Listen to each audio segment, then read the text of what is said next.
Hi, I'm Zach Andrews with Applied Archaeology and History Associates. I served as the field director for the archaeological investigations at Cloverfields. Along with our staff and our friends among the Cloverfields Preservation Foundation, we welcome you to join us as we explore the archaeology of this fascinating colonial plantation home in southern Queen Anne's County. The archaeological investigations at Cloverfields yielded the artifact assemblage of a thriving plantation home dating to the early 18th to the late 20th century. The pictures that you see here are more indicative of the later occupation. However, there's a great deal of evidence that pertain to the earliest residents. Most notably, the main house, which was constructed in 1705, which you see here. Led and funded by the Cloverfields Preservation Foundation, a multidisciplinary team of specialists collaborated together to investigate and document the historic resources at Cloverfields before making a determination of the most appropriate historic period of significance to which the house would have been ultimately restored to.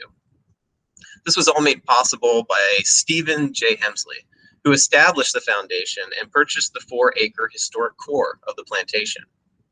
Mr. Hemsley is the owner of Cloverfields and a direct descendant of its earliest resident. Members of the team includes James Barton, Mr. Hemsley's representative and CPF president, Raymond Gauthier, and John Gaver from Limbrook of Annapolis, who represented the contractors responsible for the restoration and the reconstruction of the site, Devin Kimmel, who served as the primary architect. Many of the rendered graphics that you'll see in this presentation were created by Kimmel Studios. Willie Graham, who served as the historic architect, Sherry Marsh Jones, and Michael Bourne, who served as the historian and architectural historian. Tim Horsley conducted the geophysical survey. Raymond Kennedy was our master stone and brick mason on site, and Michael Worthington served as the dendrochronologist. Together, and with the results of the archaeological survey provided by Applied Archaeology, the team ultimately recommended the restoration of the house to 1780s, with a focus on 1784.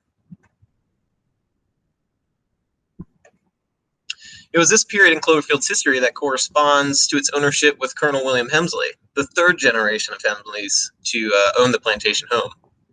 A member of the Continental Congress, William occupied the house from the mid to the late portions of the century and was responsible for implementing major renovations and construction to the house and the grounds. So one of the best documents that was available to guide our efforts in the reconstruction and the restoration was the 1798 federal direct tax assessment. In it, 13 structures were identified within the core of the plantation. Specifically, for this presentation, we will be focusing on aspects of the building that pertain to the main house in the service wing. The project team decided that the restoration to this date would highlight the majority of Cloverfield's surviving architectural and landscape features.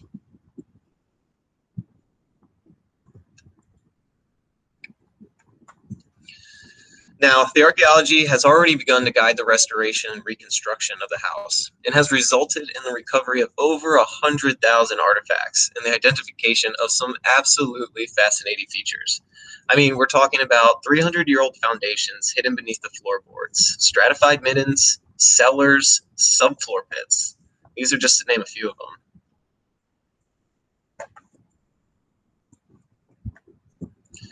These were among 370 features that were identified during the initial stages of investigation.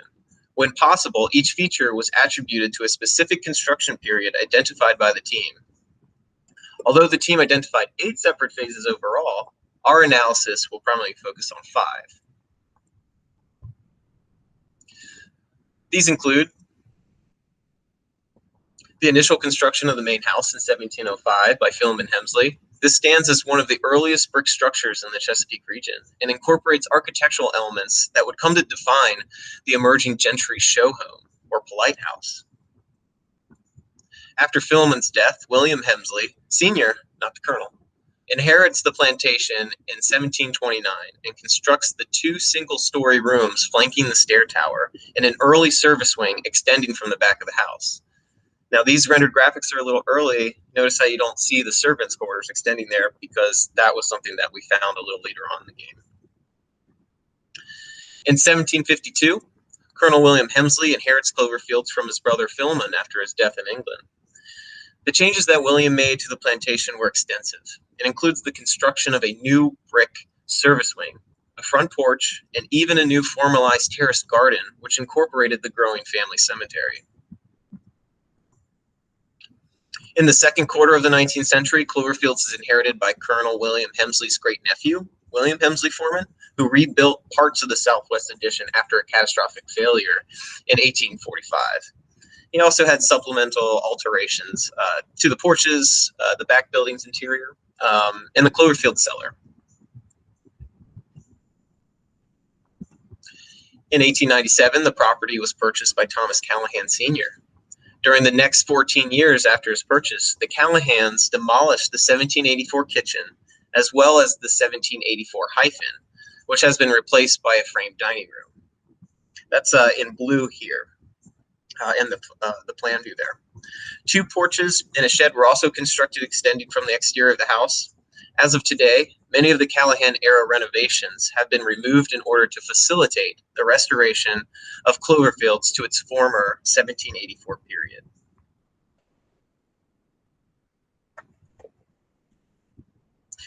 So as you would imagine, first impressions of what was literally called a show home, also known as a polite house, would have been a big deal.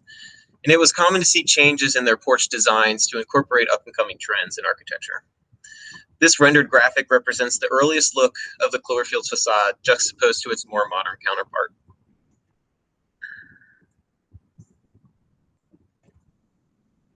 Cloverfields is no different, and through the archaeology, we were able to uncover evidence of 5 construction phases that have impacted the facades of the main building. For example, here's a color-coded map that illustrates the complex evolution of the house over 200 years and ultimately serves as a microcosm to the complex evolution of the plantation as a whole. Some of the major insights that the archaeology conducted along the main house exterior include the documentation of the original 1705 porch and its repair in 1729. Evidence was revealed of a post and ground structure found adjacent to the front doorway. This was likely a part of an open-sided 2-story porch design that was even accessible from the 2nd story. The brick interrupted sill that you see here is likely a repair job done in 1729, when the bricks were slid beneath the existing wooden sills for support.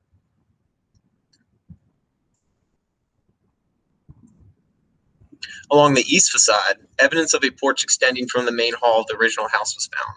This includes a series of post holes and post replacement features that extend from an earlier doorway. Looking at this window, you can see how it used to be a door during the earlier periods of its life. It's bricked in right underneath there. Kitchen-related artifacts recovered from the area were primarily serving wares, and is likely an indicator that the entrance was probably used to service the main dining room on the other side of this wall.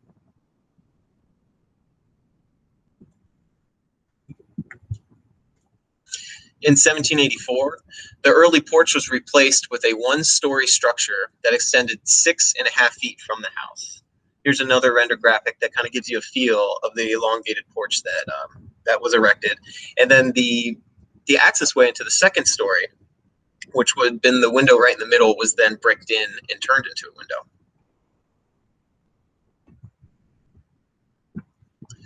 Evidence of the 2nd porch consists of 4 brick piers placed on fieldstone footers, which truncated the earlier porch masonry sill, thus confirming its later construction. This one in the bottom right appears to have been placed by a series of brick bats, rather than being placed on a fieldstone, which probably indicates that it was a replacement.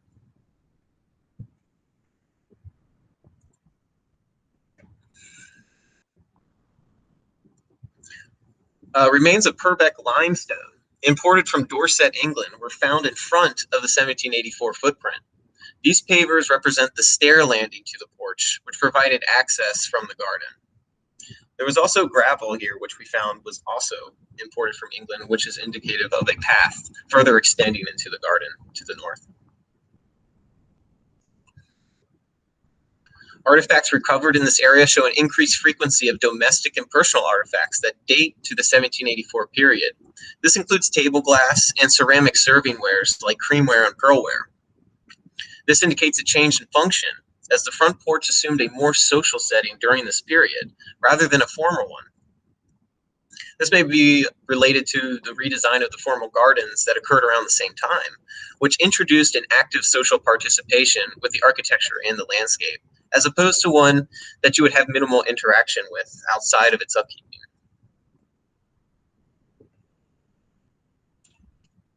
In the 19th century, the front porch was replaced again to incorporate a full facade design placed on a series of brick masonry piers.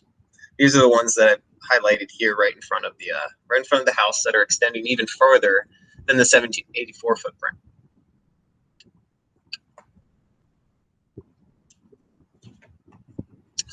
See, along the western facade, shadow marks of a former roof line and a post hole discovered beneath the surface suggest the construction of another 19th century porch extending from the house's main parlor.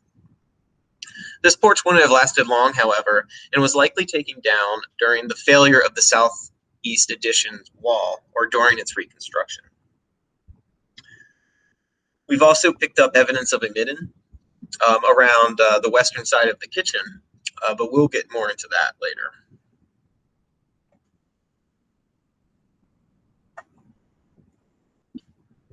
Moving underneath of the main house brings us to the Cloverfields cellar, which upon arrival was comprised of an open room populated with a series of piers supporting slagging horizontal joists above. Since then, our investigations have documented masonry cellar partition walls dating to 1705, the original construction of the house, and the location and configuration of the original 18th century access stair. These were both components that would have survived through our period of significance and are targeted in its restoration. Immediate evidence of the 18th century partitioning include portions of cut wall segments extending out from the north foundations, which appear to match bulkheads on the opposing side. In between the two, the remnant of a foundation 1 course thick with oyster shell mortar, with a builder's trench leading to this cut wall segment, was found. That's right here, in the bottom right there.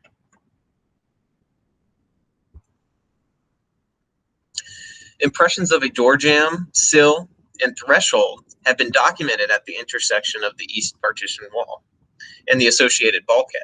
Here you can really see the bulkhead on the left here, and also in both of these pictures you can see it. So that would have situated the door jamb right up against it, and a sill would have ran across and connected to the remnant of this foundation here. Right there. This appears to be a doorway that would have provided access to the eastern chamber.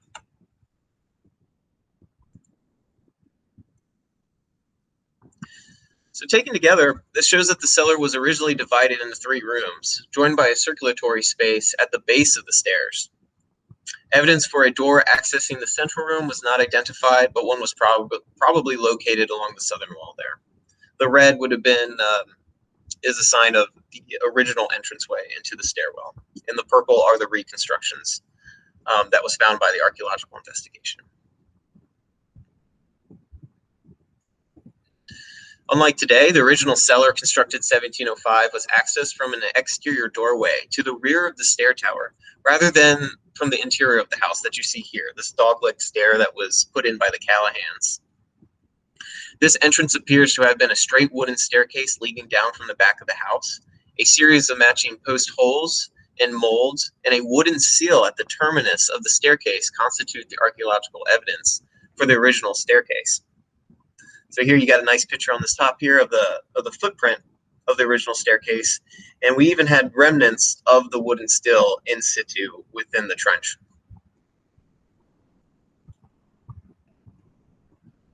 In the later years, alterations to the original 18th century fabric were made, including the removal of the partition walls, the installation of wooden support piers, and the reconfiguration of the stairwell by the Callahans. Coal dust observed in the soil exposed after removal of the partition walls indicates that the walls were likely removed when the coal-fired heating system was installed in the 19th century. The blackened activity surface was developed over the builder's trench of the former partition indicating that it came at a later date.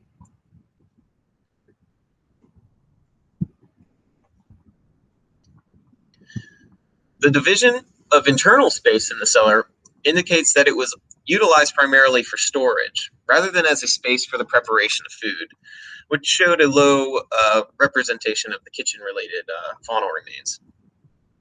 The relative frequency of wine bottle glass, however, suggests that the former use as a wine cellar, but further excavation in the western and eastern rooms might show that these rooms serve separate functions. The presence of personal items, such as buttons, in the circulatory area at the base of the stairs may indicate clothes storage. We know through the tax record that Hemsley was a big importer of linens, among other items that would have likely been sold back into the community. This location also could have served as a sleeping area for enslaved laborers, but further research is required.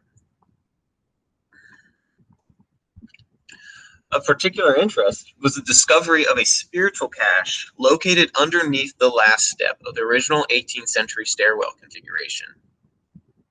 The feature was lined with 4 broken brick bats and covered with a large water-worn cobble that I've never seen before in my life. Of all the artifacts recovered, the most notable are the 2 leather shoes and the horseshoe that were found directly underneath of the stone. Furthermore, all 3 of the items were oriented magnetic north. Similar spiritual caches have been recorded on late 17th to early 18th century archaeological sites in the Chesapeake region, including Monticello and the neighbors of Cloverfields to the north at the Y Plantation. These features were most notably pertained to voodoo and hoodoo African traditions. Although interpretation varies as to the functions of such features, the spiritual cache, along with evidence of whitewashing on the cellar's interior, may further indicate the presence of African enslaved workers living in this space.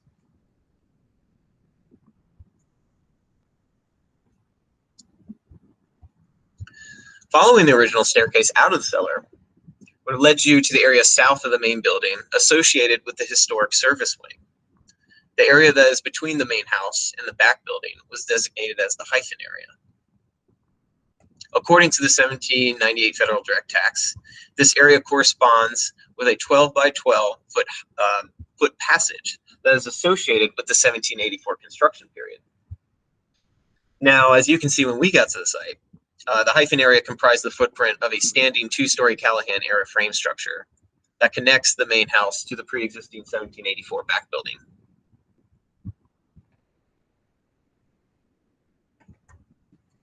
Archaeological investigations revealed that the construction of the 20th century building had severely impacted both the 1784 Hyphen and a portion of the back building, which was removed to expand the dimensions of the Callahan era dining room. So here on the top left here, that is a cut portion of the back building. Its foundation did not continue onward, but we know that this, if you followed this wall out, it would actually just lead right into the external wall of the back building. It's on the west side.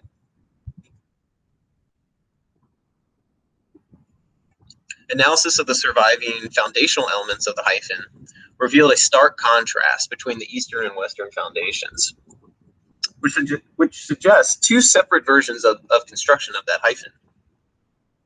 Whereas the east side showed a robust foundation built in conjunction with the 1784 back building, the west foundation was found to be pretty shallow, only 1 course brick deep, and was untidedly joined to the back building. So you can see that in the bottom picture. 1 course moving across, and there's no direct articulation. It's just kind of moved against that. And you can even see here, it almost appears that this builder's trench almost undercuts the subsoil, which resides right underneath of this brick foundation. So this almost implies that they were installing this almost, after the fact that this has been laid and has been situated for a good time. So here you can see that the articulation, these 2 are obviously built together.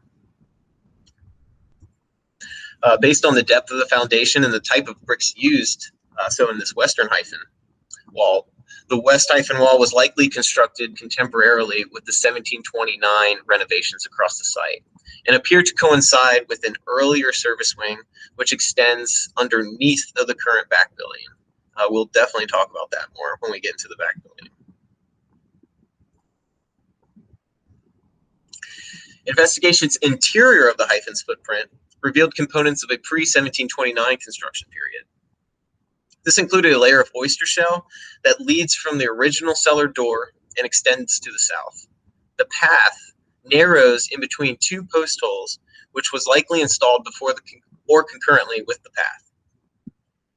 The two large post holes and molds were found centered on the main stair tower and may indicate an early post and ground structure located behind the stair tower.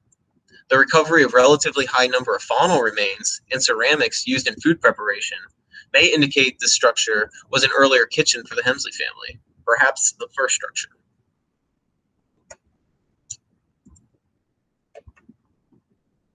A large number of post holes and post mold features were identified west of the hyphen.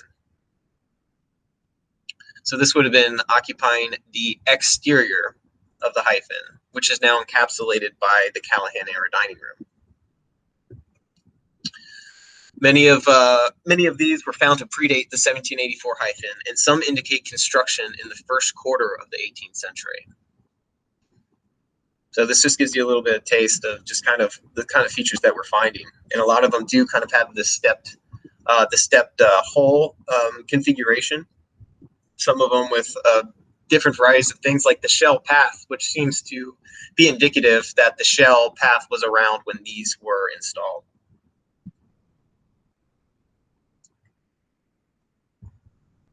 Ceramic wares, faunal remains, and tobacco-related artifacts from the cultural strata and post features west of the hyphen indicate that during the 18th century, this area was used as a separate kitchen and also as a social space.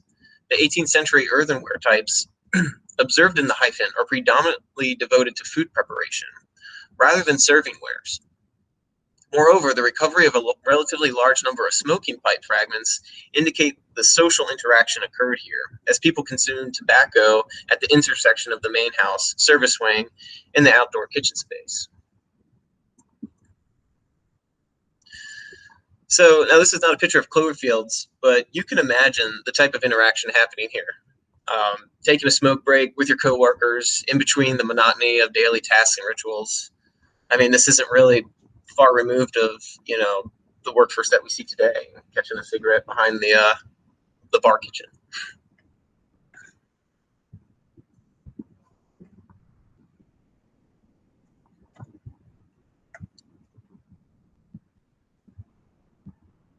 Located in the middle of the three buildings that make up the 1784 service wing, the back building is the only standing structure apart from the main building that survived Callahan era construction.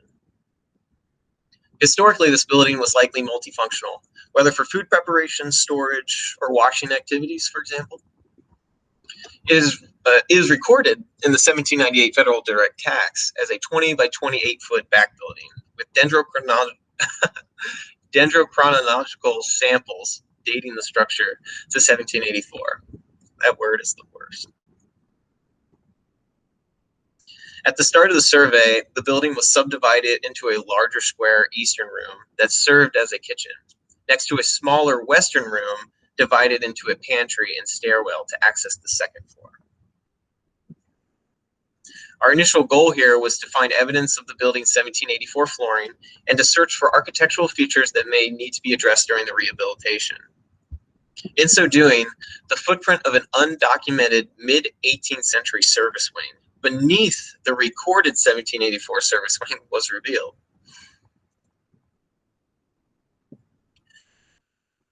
So structural remains of this pre-1784 building include a masonry foundation for the structure's southern wall, which is underneath of this firebox here on the bottom, and the robbed out trenches that appear to represent the removal of the eastern and western walls of the structure, which would have come in to meet up with the corners of the southern foundation. This would have positioned the earlier structure to the immediate interior of its current form. The brick foundation, which served as the south gable end of this earlier structure, exhibited features similar to other 1729 renovations and suggests the shape of a slender building that extended all the way from the stair tower. And so the width of this building also matches the width of the hyphen.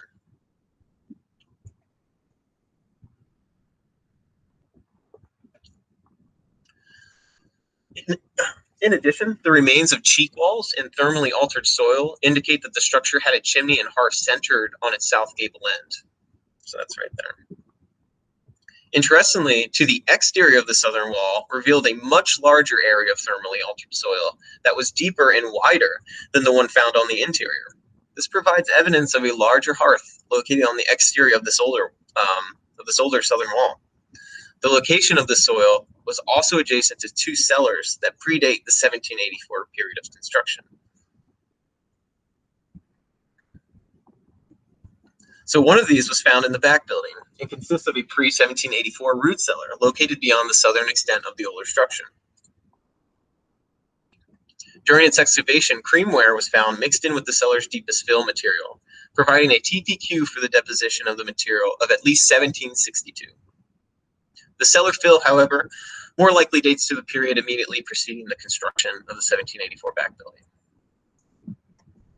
In addition, a stack of dry laid bricks surrounded by cellar fill was found supporting the 1784 chimney that was built above it and is associated with the 1784 back building's construction, which replaced this earlier service wing and expanded its dimensions.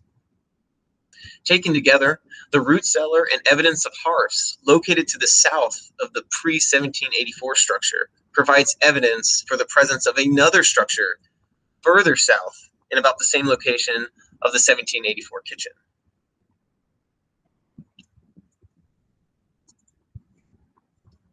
During our investigation, we were able to document some of the original 1784 fabric of the current structure. This includes evidence of brick flooring within the main room. Although no brick paving was found in situ, a layer of bedding sand associated with brick flooring was found across a clearly graded surface. That's the tan lighter color that you see right above this activity surface.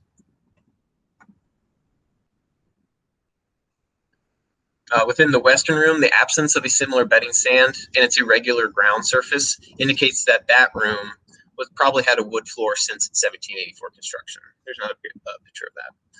Original teak walls of the 1784 chimney was found, though the eastern side of the chimney appears to have been expanded, probably in the 1840s, which may have obscured the original configuration of the chimney.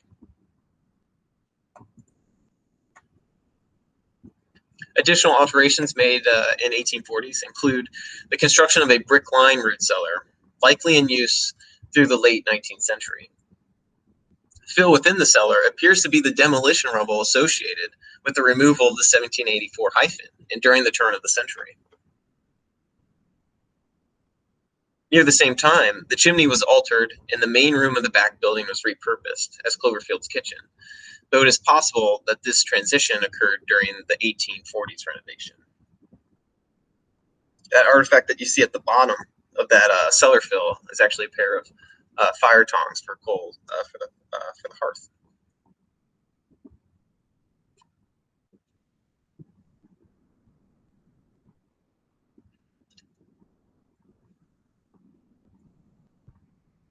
So during the early phases of the investigation, Dr. Tim Horsley conducted a geophysical survey over the core area of the plantation.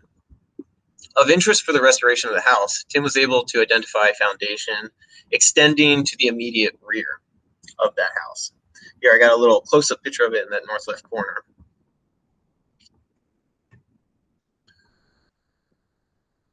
Our excavations revealed that the anomaly was in fact the rear wall of the 1784 kitchen structure that was likely demolished during the Callahan era renovations. The foundation of which matched the dimensions of the kitchen recorded in the federal direct tax of 1784. Although most of the features identified within the kitchen are largely associated with the 1784 kitchen's construction, use, demolition, and replacement, there are a few that indicate the presence of an earlier structure, likely an earlier kitchen, in this location, which was also suggested in the back building before. So just take a look at this picture here. This foundation, the 1784 kitchen foundation, shares the same wall as the back building, the 1784 back building. Remove that back building, and then it would have continued, and it would have hit against the adjacent of the earlier structure.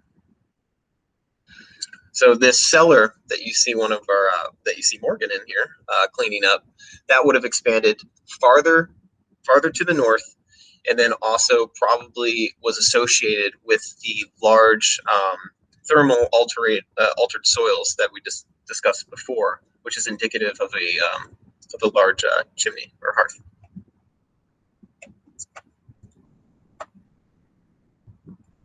Structural evidence to the pre-1784 building included brick interrupted sill spanning the width of the 1784 kitchen, which was reutilized during the construction of the early 20th century shed. Usually the things that get reutilized are the things that stick around.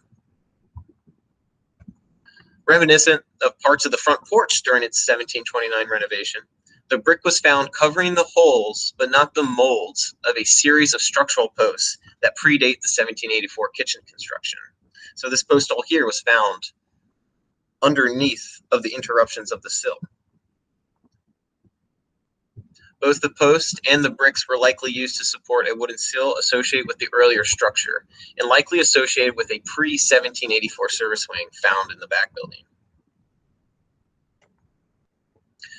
The discovery of cellar features, including the one mentioned in the back building, strongly indicate that the structure functioned as a pre-1784 kitchen. The formalized root cellar that you see here was most likely associated with the hearth exterior of the pre-1784 back building, which was evidenced by the thermally altered soils previously mentioned.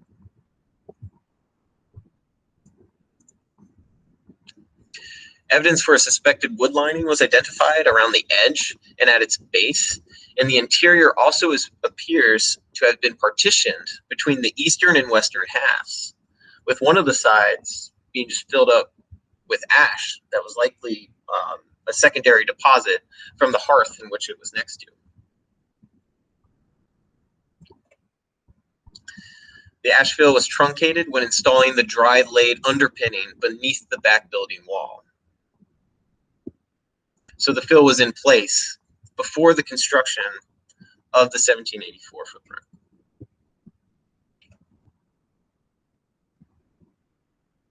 Two crude subfloor pits with the possibility of a third was also discovered. These were located near the southern extent of the pre-1784 kitchen and were likely used by the servants or enslaved for their own personal storage needs. We know these are related to the earlier structure due to the fact that the pits were cut by the 1784 foundation. In addition, the artifacts found within suggest that it was infilled prior to the 1784 construction. Here's a chart of the mean ceramic date here, which is just on the upper side of the 1750s.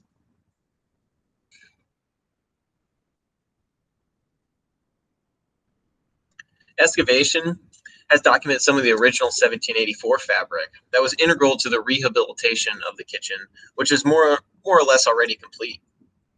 This includes the dimensions and locations of the kitchen south gable end chimney, which was approximately 10 foot wide.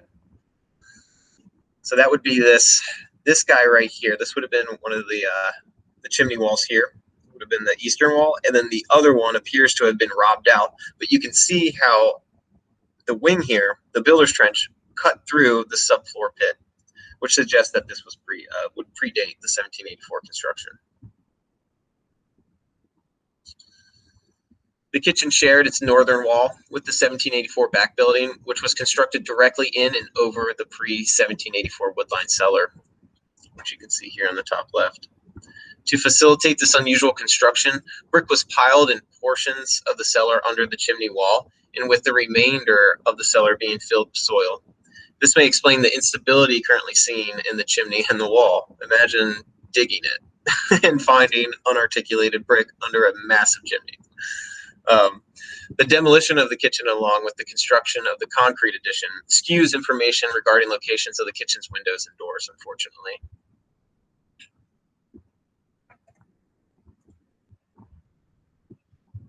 A gap in the foundation was observed in the southwestern corner of the kitchen, which may represent where bricks were removed during the demolition, where maybe they were robbed.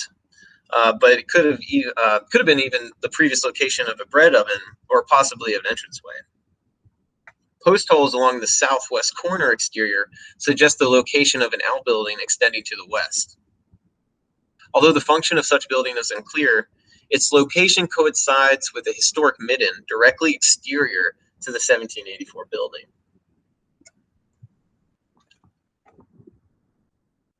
Beyond the architectural elements recovered from this area, a large stratified midden extending west of the 1784 footprint was identified.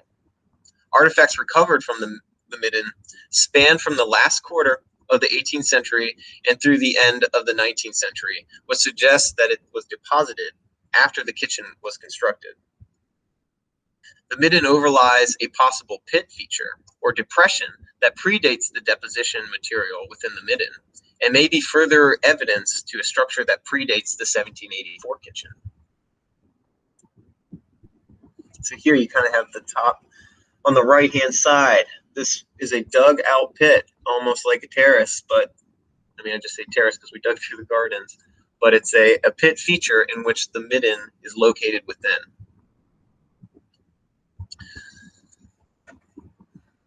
Further investigations into this midden would be invaluable to our understanding of the people at Cloverfields and would reveal information about the diet and practices of the enslaved inhabitants of the plantation, as well as the Hemsley family themselves.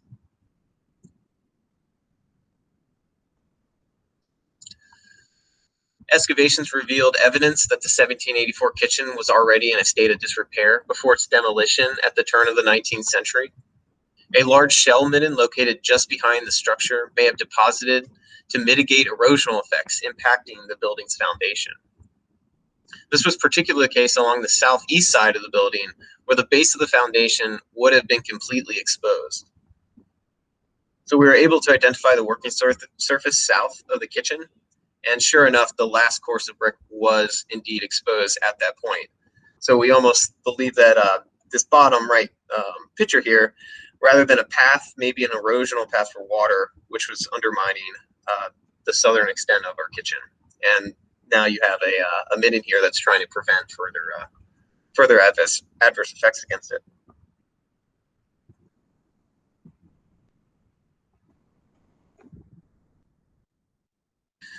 Perhaps the most noteworthy element of the shed addition is its apparent reutilization of a low brick interrupted seal previously mentioned as a component of the pre-1784 kitchen structure.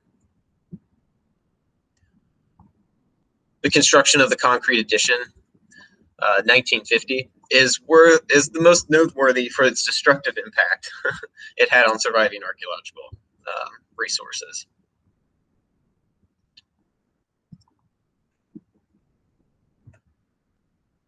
So wrapping this up, the archaeological investigations at Cloverfields has significantly expanded our understanding not only of the historic development of Cloverfields, its grounds, and the lives of the people who lived and worked there, but a broader understanding of early colonial and post-revolutionary life on the eastern shore of Maryland and the wider Chesapeake Tidewater region. With the remnant foundational features exposed and meticulously documented and analyzed, the archaeology of the house has proved to be instrumental in the restoration of Cloverfields to reflect how it would have been during the period of significance in 1784. This is one example down here of a reconstructed effort by Lynbrook of Annapolis, well, by the Cloverfields Preservation Foundation, ultimately. The back building has most of its fabric still intact, but the kitchen on the left here side, the southern side, is completely rebuilt, and the hyphen, as you can see, the Callahan era dining room was removed and it was replaced with the 1784 iteration of the hyphen, made all in brick. The hard work and dedication brought by all of the members of the team has undoubtedly contributed to our overall success. A special thanks is given to Stephen Hemsley, who without none of this would be possible, and to the Cloverfields Preservation Foundation in which he assembled. We thank you for entrusting us to advocate on behalf of the archaeological treasure that is Cloverfields. Thank you for listening, and hopefully we'll see you soon. Cheers.